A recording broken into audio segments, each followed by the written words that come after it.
Whilst each operator has their own unique ability, every operator is also given an option of one of two gadgets that is added to their arsenal at the beginning of every single round.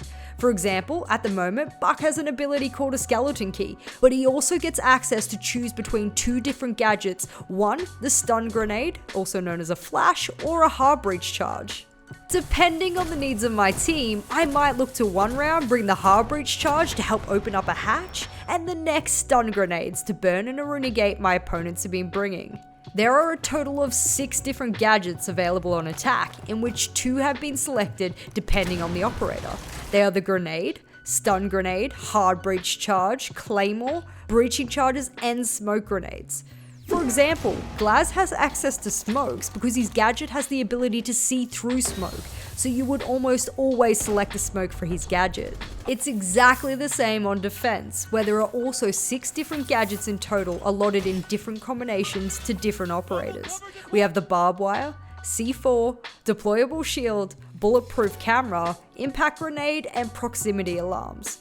For example, Pulse has a cardiac sensor for his ability, which allows him to see the heartbeat of someone within a short distance to any surface. He has access to a C4 as his gadget, which is super handy because if he sees anyone on a soft floor above him, he'll be allowed to throw a C4 up and get a kill. Every single gadget is useful in its own right. Some are more situationally appropriate than others though.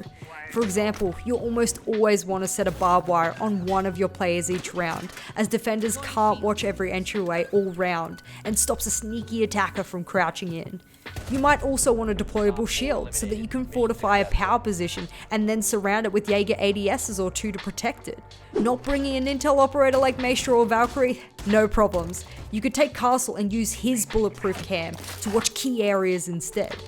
Gadget choice is very important on attack. If you pick Zofia, for example, and take breaching charges instead of a claymore, and then you don't even need to open up any soft walls, you wasted an opportunity to bring a claymore, which could have been placed on a flank, or a window, or even a door, and saved one of your teammates an unnecessary death. It's the same with Sledge, one of the key grenade operators. If you bring stun grenades instead of grenades, and the team needs you to destroy a bulletproof device from range, you are instantly at a disadvantage as you are one of the few operators with grenades. Ubisoft has also introduced another version of gadgets in the form of a secondary weapon replacement called a Gonne 6. Currently, operators like Finker and Yana have them in replacement of their pistol, and it is a one-shot bulletproof destruction device. This is an additional on top of the existing gadgets, so make sure you look out for it as it can be insanely helpful in destroying defensive utility.